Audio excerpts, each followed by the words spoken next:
Official के इलाके में 58% है और ये जम्मू के इलाके में 42% के करीब है।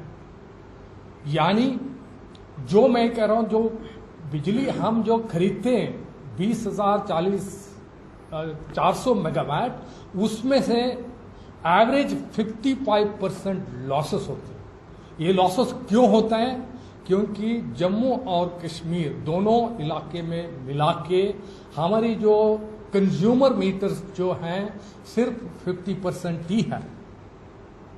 हो सकता है किसी इलाके में थोड़ा ज्यादा, किसी इलाके में कम हो, बट एवरेज मीटरिंग 50%। अन्य जो 50% है वो बिना मीटर एक फ्लैट रेट के हिसाब से जो अपने कंजम्पशन का चार्ज भरते हैं, उसमें बहुत सारे लोग ऐसे हैं वो भरते भी नहीं है।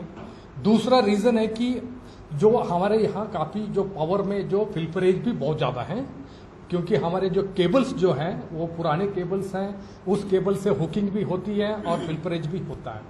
और अन्य काफी रीजंस भी हैं। यहाँ बिलिंग एफिशिएंसी और कलेक्शन एफिशिएंसी में भी कमी है, क्योंकि हम तुलना करते हैं दूसरे स्टेट्स के साथ। ओवरऑल पिक्चर है ये है कि जो 55% एटीएमसी लॉसेस जो है ये हिंदुस्तान में हाईएस्ट लॉसेस है। किसी भी स्टेट में इतनी लॉसेस नहीं होती हैं। ऐसे प्रोग्रेसिव स्टेट्स हैं जहां लॉसेस अभी 6%, 8% तक आ गई है। हम 2003 से पहले जो इलेक्ट्रिसिटी एक्ट आने से पहले जो प्री रिफॉर्म्स का स्टेज में अभी भी है। तो हमारे ऊपर तो सारे रूल्स रेगुलेशंस एप्लीकेबल हैं, मगर भारत सरकार ने जो अभी नए स्कीम लॉन्च, एक तो एलपीएस रूल्स लागू कर दिया, उसके हिसाब से पहले पैसा भरो उसके बाद बिजली खरीदो, नहीं तो आपकी बिजली काटी जाएगी। और दूसरी यहाँ जो रिफॉर्म्स जो डिस्ट्रीब्यूशन सेक्टर में, ट्रांसमिशन सेक्टर में जो रिफॉर्म्स चाहिए, जो यहाँ की कैपेसिटी एडिशन है, पुरानी जो आउटडेटेड टेक्नोलॉजी है, आउटडेटेड जो यहाँ के इंफ्रास्ट्रक्चर को मॉडर्नाइज करना है, उसका पैसा यहाँ फ्लो होगा ओनली अगर आप एटीएमसी लॉसेस को कम करेंगे। उसके लिए आरडीएसएस जो रिवैम्प्ड डिस्ट्रीब्यूशन सेक्टर जो स्कीम है, ये रिफॉर्म सिर्फ जेएनके के नहीं सारे हिंदुस्तान के लिए है, सारे मानदंड सभी हिंदुस्तान के लिए। उसके हिसाब से हमें एक डेफिनेट ट्रेजेक्ट्री दी है कि आपको हर साल 10% से 15% तक एटीएमसी लॉसेस हम कम करेंगे, तभी आपको रिफॉर्म्स के लिए, यहाँ इंफ्रास्ट्रक्चर के लिए पैसा दिया जाएगा।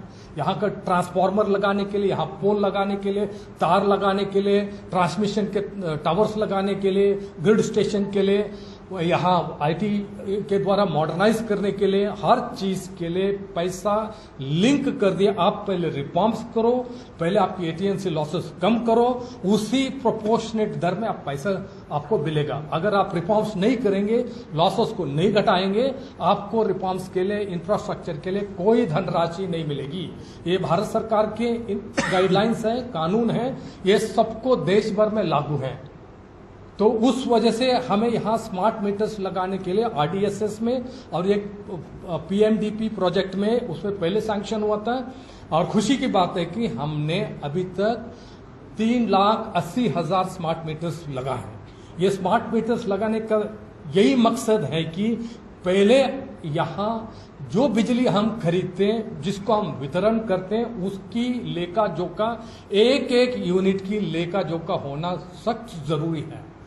क्योंकि बिजली फ्री में नहीं मिलती है, बिजली के लिए पैसा देना पड़ता है। वो पैसा जो रेट तय है, सरकार ने जो प्रपोज की, कॉर्पोरेशन में जो प्रपोज की, उसको रेगुलेटर ने जो अप्रूव किया, उसी रेट, जैसे मैंने पहले ही कहा कि हमारी रेट हिंदुस्तान में वन ऑफ द लोवेस्ट।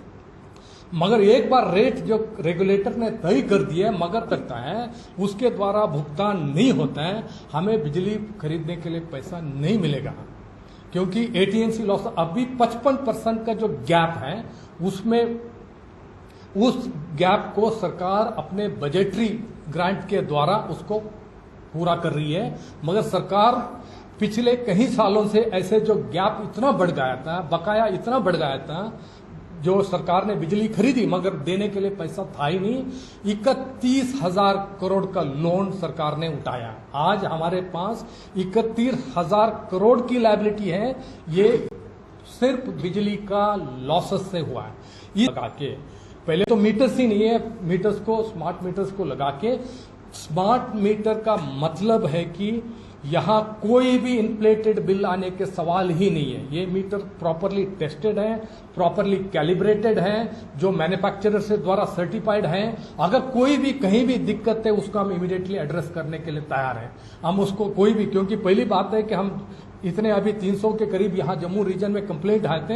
ये कंप्लेंट सिर्फ बकाया ड्यूज के वजह से, जो बैलेंस था पहले का अरियर्स था, उसके वजह से आए।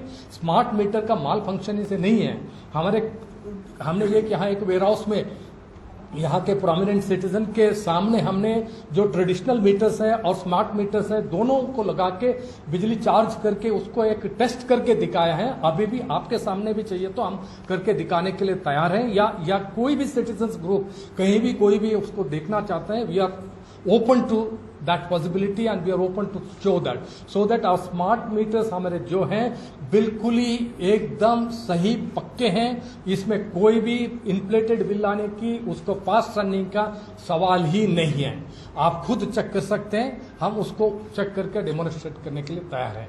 तो मकसद यही था कि AT&C लॉसेस यहाँ घटाना, उतना ही नहीं है।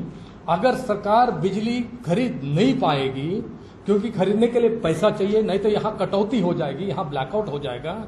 ये सरकार की जिम्मेदारी है कि यहाँ बिजली का आपूर्ति सही ढंग से हो।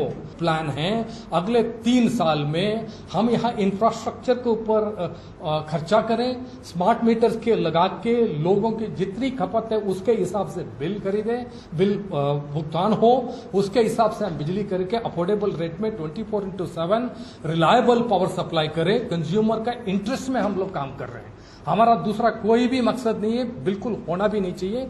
यही मकसद है कि यहां बिजली की आपूर्ति है। एक सबसे बड़ी बात, अहम बात मैं आपको कहना चाहता हूं, जम्मू कश्मीर में पावर की किल्लत बहुत ज्यादा है।